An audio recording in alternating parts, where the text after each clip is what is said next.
Thanks for joining us today at the Mining News Network podcast. Let's get started. All right.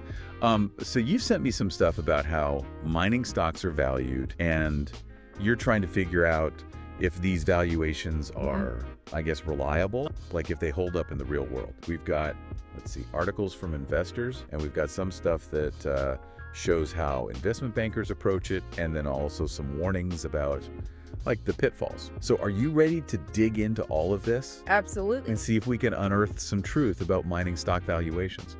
I think it's a fascinating challenge because valuing a mining company blends, hard numbers with qualitative factors more so than on a lot of other industries. It's not like as simple as just looking at a company's price to earnings ratio or something. One of our sources, Durrett, he lays out a 10-step system for unearthing value in these stocks. Durrett's approach is interesting because he starts by identifying like red flag. He wants you to be aware of those warning signs that could really sink your investment before you even like dive into. Before you get too deep. Yeah, the value. It's kind of like detective work.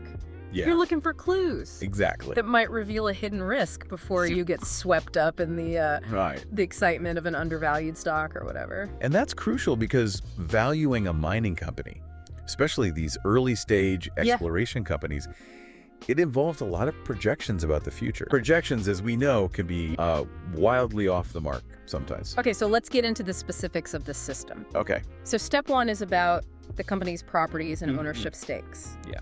Why is this so important? Because at the end of the day, a mining company is only as good as the resources that it controls. Right.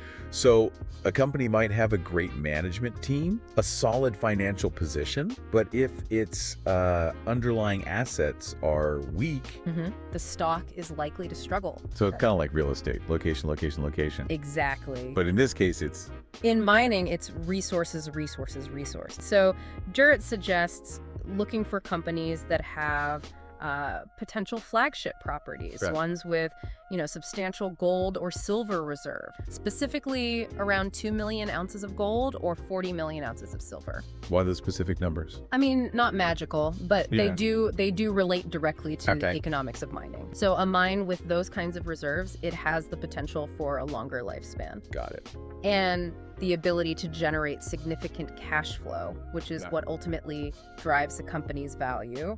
Smaller properties, while they might be profitable, they simply don't have the same potential to move the needle. That makes sense. So then what about ownership? Why does he emphasize owning like at least 75% of a property? It comes down to control and maximizing returns, right? So if a company only has a minority stake in a property, their upside is limited. They're sharing profits and, importantly, decision-making power, other partners, and that can impact their ability to, capitalize on rising metal prices or to make strategic decisions. So you're looking for companies that are fully in the driver's seat. Absolutely. Calling the shots. Okay. That brings us to his next step, which is assessing the people, specifically the management team. What should investors be looking for here? This is where experience and a solid track record really matters. Okay. So Durrett points out that there are like two main types of teams. You've got your exploration teams, which are focused on finding new deposits. And then you have your exploration and development teams who are equipped to build and operate mines. So investing in a company with only an exploration team is more like betting on a lottery ticket. In a way, hoping they strike gold, literally. And while those discoveries, they can lead to massive returns. Right. They're inherently high risk. You're relying heavily on the team's, geological expertise, a bit of luck. And a lot of patience. A lot of patience. And then the exploration and development teams are more like seasoned builders. Precisely. They know how to take a raw resource, turn it into a functioning mine. And that's where the real money is made in the mining industry. Got it. It's not enough to just find gold, right? Yeah. You have to be able to extract it efficiently, bring it to market. Right. Makes sense. Yeah. He also stresses the importance of finding management teams that are investor friendly. What are some signs that a management team Yes. is genuinely looking out for shareholders? Look at their track record, particularly their share structure. Have they been responsible stewards of shareholder capital, or have they diluted existing shareholders through excessive share issuance? Right. Their ownership percentages are another clue. Yeah. Do they have skin in the game? Oh. Are they aligning their interests with yours? So you're looking for a team that not only knows how to, like, find and develop the resources, Develop, and also they also understand the understand. importance of creating value for shareholders. Yes, absolutely. Makes sense. Now, his third step dives into share structure, Right. which can be kind of complicated. Yeah, it can be. What are the key things that investors need to understand here? So share structure is crucial because it gets to the heart of, ownership. Yeah. And how much of the pie, so to speak, each share represents. Okay. So mining companies, especially juniors, they often need to raise capital to fund their, Right. operations. Yeah. And they do this by issuing new shares. Okay. Right. So if a company keeps issuing more and more shares, Yeah, the existing shares become less valuable. exactly. That's dilution. Dilution, yeah. And Durrett warns investors to be wary of companies with, over 400 million shares outstanding. The potential for explosive stock price growth is simply limited Right. with such a large share count, even Yeah. if they find a significant deposit. So you're looking for companies with a Yeah. tight share structure, A tight share structure, yeah. where management is mindful of dilution Right. and committed to Yeah. preserving the value of each share. Absolutely. What about reverse stock splits? Reverse stock splits are often a red flag. Really? They can be a sign of a company trying to Okay. artificially inflate its share price, usually to avoid being delisted from an exchange. Oh, okay. So they don't actually create any real value. Okay, good to know. Yeah, Now, he also mentions enterprise value, EV. right. Can you explain what that is and why it matters? So EV is a way of looking at a company's total value, Right. not just its market capitalization. Got it. So it takes into account both the market value of its equity and its net debt. So Right. it's essentially the theoretical price tag for acquiring the entire company. So, like, looking at the sticker price of a car, Exactly. but also factoring in any Loans, yeah. outstanding loan. Right. Okay. You're getting a clearer picture of the true cost. So you're getting the whole picture. Yeah, and in mining, where companies often take on significant debt to finance, exploration and development, Right. EV can be a more accurate Got it. reflection of the company's true value Than simply looking at market cap. than just market cap. Okay, that makes sense. Yeah. So you're looking for companies with Yeah. low EV relative to their Right. Their potential. taking into account their debt levels Exactly. and their cash position. It's about getting a comprehensive picture Okay. of the company's financial situation. All right, so we've covered the first 3 steps, Yeah. which focus on a company's properties, Right. its management team, and its share structure. Yeah. And it seems like these are all Yes. crucial factors. Absolutely. These are the foundations Yeah. of a successful mining company. Okay. And without these elements in place, even the most promising deposit might not translate into shareholder value. So let's move on to the next step Okay. in his framework, which is location. Right. It seems obvious, but why is this so important when you're evaluating a mining company? Location is critical in mining for a number of reasons. Okay. First, you have the obvious political and regulatory risks. Okay. Is the country mining friendly? Are the laws and regulations stable and predictable? So even if a company has like a world-class deposit, Yeah. but if it's in a politically unstable region, Yeah, it's just like inherently a much riskier investment. exactly. Right. Durrett actually ranks various countries based on their perceived risk. Yeah. Canada and Australia, with their established mining industries, Okay. supportive governments, Yeah. they're at the lower end of the risk spectrum. Makes sense. On the other hand, locations like Venezuela or certain parts of Africa Right. where there's a higher risk of government interference, nationalization, Yeah. or even violence, Oh, wow. those are at the extreme end. Okay, so it sounds like Yeah, almost like a geopolitical risk assessment absolutely. is crucial Yeah. before investing. Before investing in any mining stock?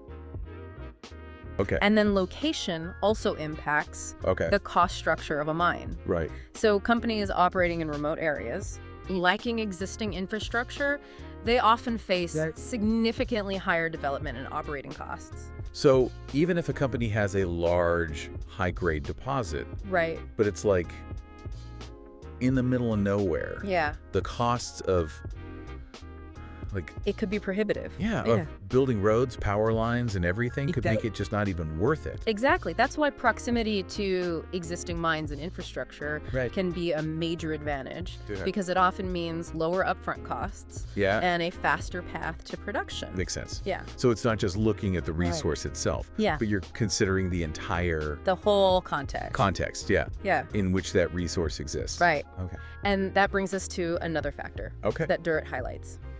Community relations. How a company engages with local communities, addresses environmental concerns, and handles, land rights issues. Right. These can make or break a project. So a company that just ignores these issues might face protests or lawsuits, permit delays, all that stuff. Yeah, absolutely. Which would just completely derail it. Exactly. Yep. These social and environmental risks, they're difficult to quantify, but they can have a massive impact on a project's, timeline and profitability. Okay, so location is about more than just geography. It's about understanding the political, social, all those things, environmental context.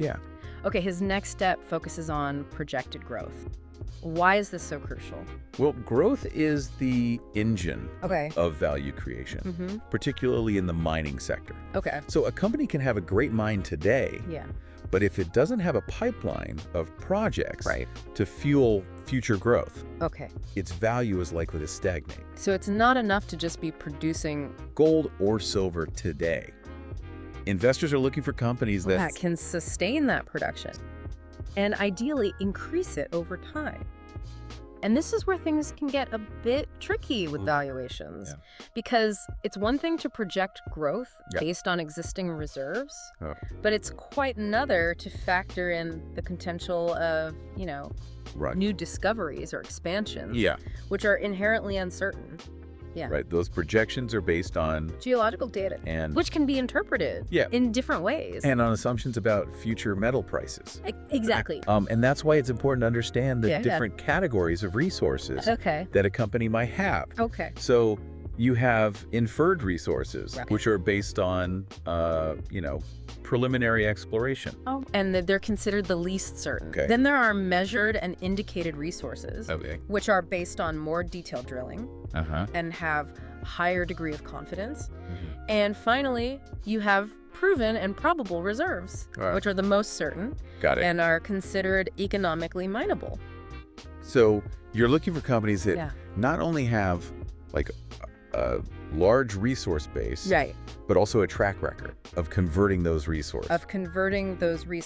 Into reserve. Into reserves. And ultimately into production. And that track record, or lack thereof, can tell you a lot about the reliability of a company's growth projections.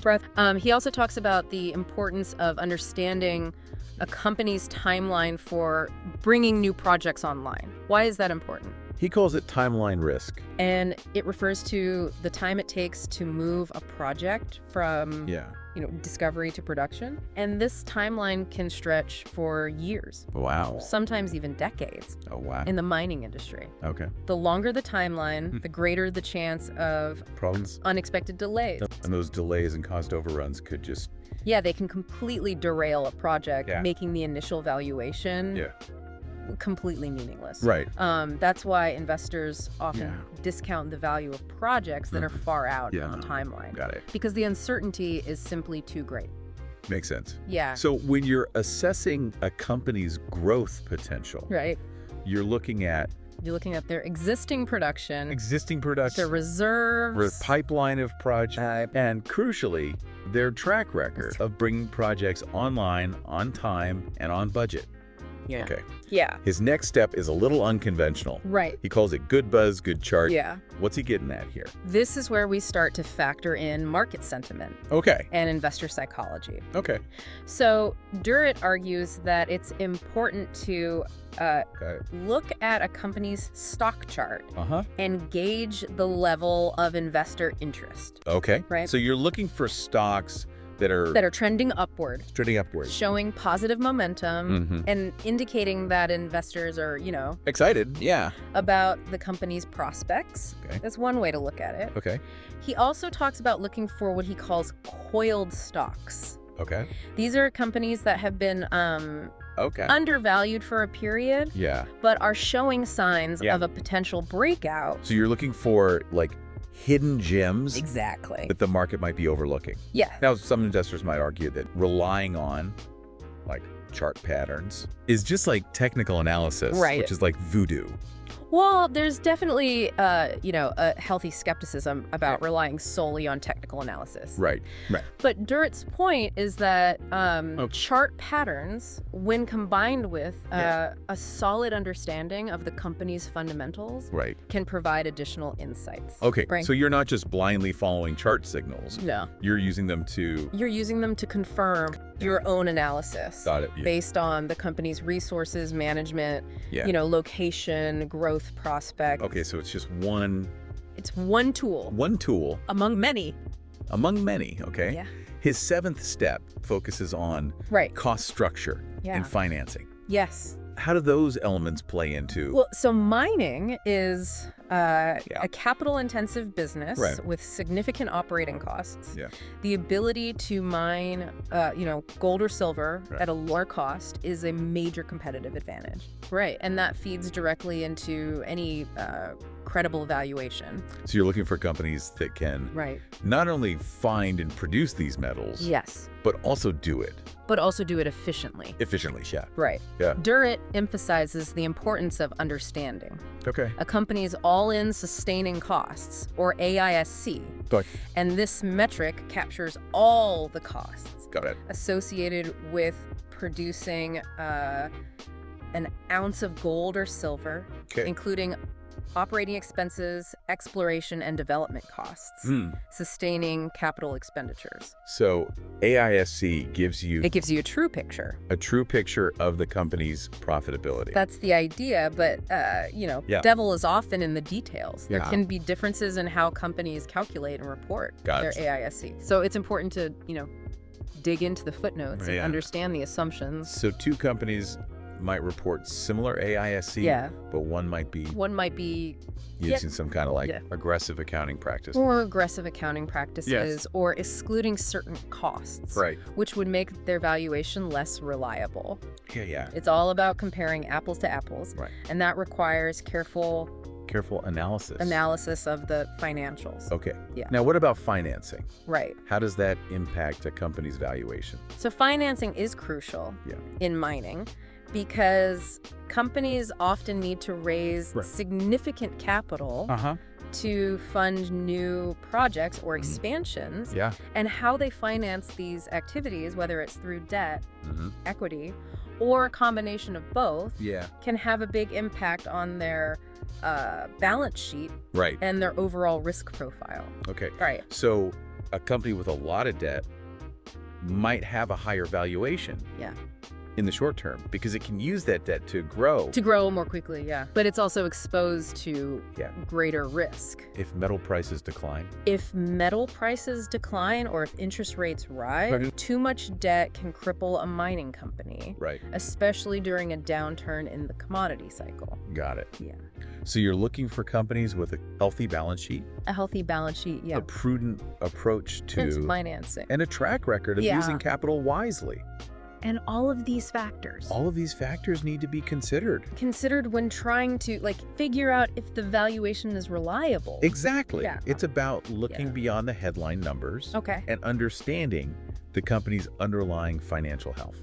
So we've talked about the importance of the properties, the management team, the share structure, the location, growth projections, the cost, and the financing.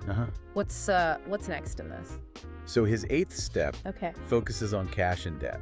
He argues that cash is king in the mining business, and a company's cash position can tell you a lot about the reliability of its valuation.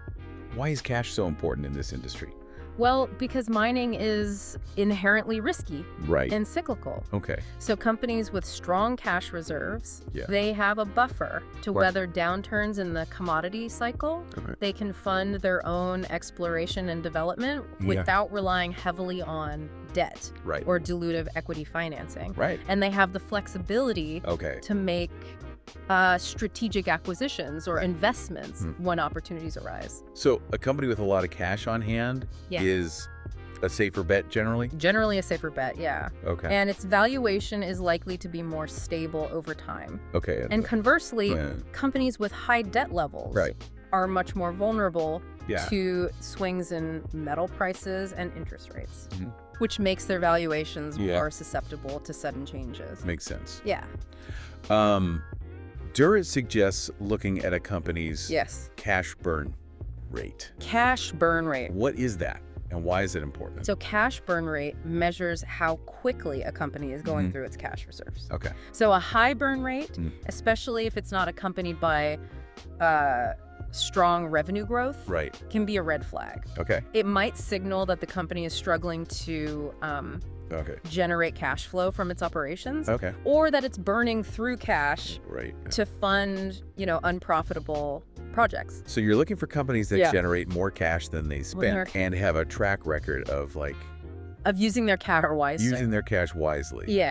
It's also important to look at debt coverage ratios, which measure a company's ability to service its debt obligations. So a high debt coverage ratio indicates that the company has, a comfortable cushion to meet its interest payments and principal repayments, even if its cash flow declines. So it's a measure of it's a measure of financial resilience, ability to withstand a storm. Got it. And when you're evaluating a mining stock, understanding its cash position and its debt levels is crucial. So it seems like a strong balance sheet is just as important as a promising deposit. When it comes to valuing a mining company. Now his 9th step focuses on finding companies with low valuations. This seems kind of obvious, but why is this important in this context? So it's the culmination of all the previous steps. You've assessed the company's resources, management, share structure. Location, growth prospects, costs, and financial health. Now it's time to see if the market is undervaluing all those things. All of those factors. So it's like finding a diamond in the rough. Exactly. You're looking for companies that have all the right ingredients for success, but for whatever reason, haven't been recognized by the market? So Durrett uses a metric called market cap per resource ounce, which compares the company's market capitalization to its total, future reserves. He suggests looking for gold miners with valuations under $50 per ounce and silver miners under $2 per ounce. Why those specific numbers? Companies trading below those levels have a higher probability of being revalued as they expand their production and increase their reserves. So it's a way of finding companies that are potentially undervalued. Relative to their peers and their own future potential. But it's important to remember that valuation is just one piece of the puzzle. A low valuation doesn't necessarily mean that a company is a good investment. You have to consider all those other factors. The quality of its assets, the competence of its management, the risks associated with its location, the sustainability of its growth projections, the soundness of its financial position. So a low valuation might be a signal. It might be a signal to dig deeper. But it's not. But it's not a guarantee. Not a guarantee of success. And then and that brings us to Durrett's final step. Which is assigning a rating to the company based on all the previous analysis. Right. He uses a rating system from 1 to 3.5. Okay. With higher ratings indicating a more favorable risk-reward profile. So it's like a report card for...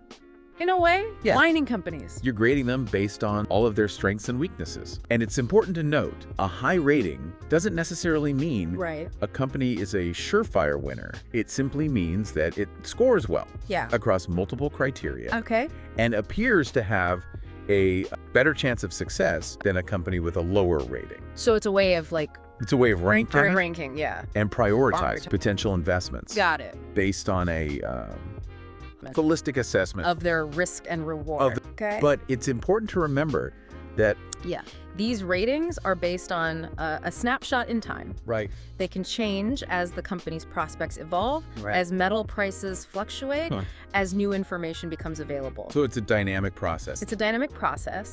And you need to constantly reassess your investments as the market changes and companies execute their plans. I think that highlights one of the key takeaways from Durrett's system, valuing mining stocks.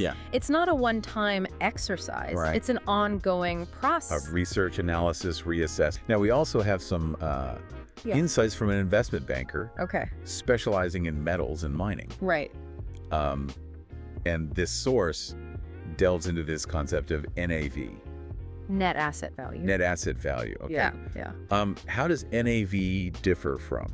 So NAV is a more traditional valuation method. It's essentially a specialized discounted cash flow model tailored to the mining industry. Got it. So it attempts to estimate the present value of a company's future cash flows, taking into account the unique characteristics of mining assets. So it's a way of calculating the intrinsic value of a company based on its future earning potential. Exactly. So NAV calculations start with metal price assumptions, which are projections of future prices for the metals a company produces. Then they factor in the company's reserves and resources, along with its production costs and other expenses. So it's a complex calculation. It is a complex calculation that requires a lot of assumptions about the future. That requires a lot of assumptions. Which as we've discussed, can be quite unpredictable. Right. So how do you assess the reliability of an NAV calculation? So one red flag is overly optimistic metal price assumptions. Got it. If a company is using unrealistic price projections, its NAV will be inflated. Right. And that could lead investors to make decisions. Core decisions, Another red flag is aggressive reserve and resource estimates. So some companies might overstate their reserves or resources, either intentionally or unintentionally, which can also lead to an inflated NAV. So it's important to look at how those reserves and resources are categorized and to be skeptical of companies that rely heavily on inferred resources, which are, as we discussed, the most uncertain. And finally, it's important to look at the discount rate used in the NAV calculation. This is a critical input that reflects the riskiness of the investment. A lower discount rate will result in a higher NAV. A higher discount rate will result in a lower NAV. So if a company is using an unrealistically low discount rate, it could be masking the true risk of the investment. So it's important to understand. It's all about understanding the assumptions behind any valuation metric, whether it's NAV or one of Durrett's ratings. So we've explored these two distinct approaches. Two distinct approaches to valuing mining stocks. And it seems like they both have their strengths and weaknesses. Where does that leave us?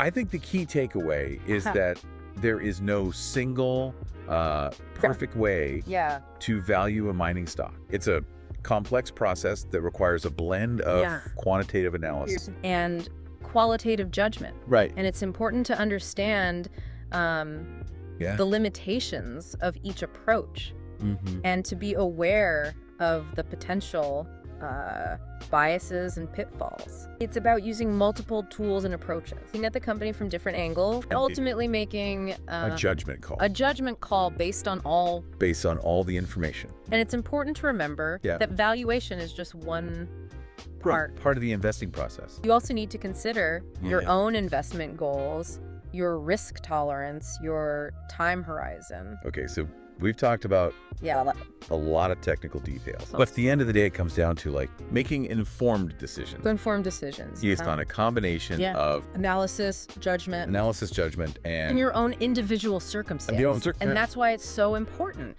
to do your own research, to understand the industry, and to be critical of the information. Now, throughout our discussion of these valuation methods, one thing keeps coming up. What's that?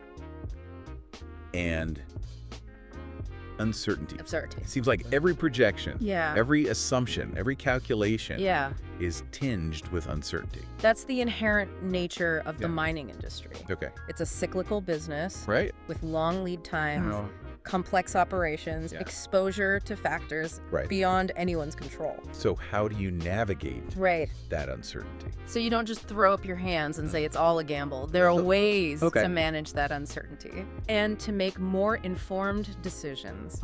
One is to focus on companies with a proven track record of success.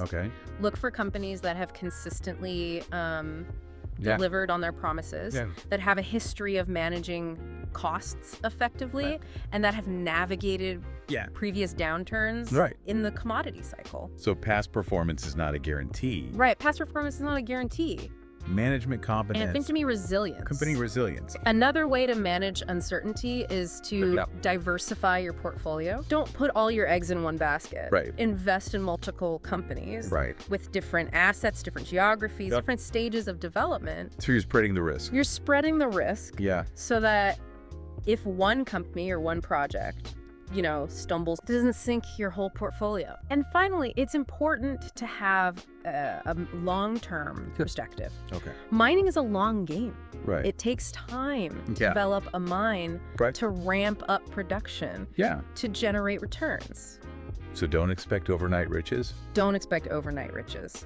Be patient, stay informed, and focus on the fundamentals. Investing in mining can be rewarding, but it requires a realistic understanding of the risks and the patience to, let those investments play out over time. Okay, well, I think we've covered a lot of ground today. We've covered a lot of ground exploring the various methods used to, value mining stocks and emphasizing the importance of approaching those valuations with a healthy dose of skepticism. We've highlighted the key factors that investors need to consider. The quality of the assets, the competence of the management team, the risks associated with the location and the project timeline, the sustainability of the growth projections, the soundness of the financial position. And we've also emphasized the importance of looking beyond the numbers, considering the human element. Understanding the broader context in which these companies operate. It's about more than just making money. It's about investing in a future where resources are extracted responsibly. Communities are empowered. And innovation drives progress. On that note, I think we'll wrap up this deep dive. And we hope you found this exploration insightful and useful. And remember, the journey doesn't end here. Keep learning. Keep learning. Keep questioning. Keep questioning. And digging for value. Keep digging for value. Until next time. Happy investing. Happy investing. Thank you for listening to the Mining News Network. If you found this content helpful, please don't forget to drop us a like and subscribe. If there are topics or companies that you would be interested in or like us to cover next, please leave a comment down below.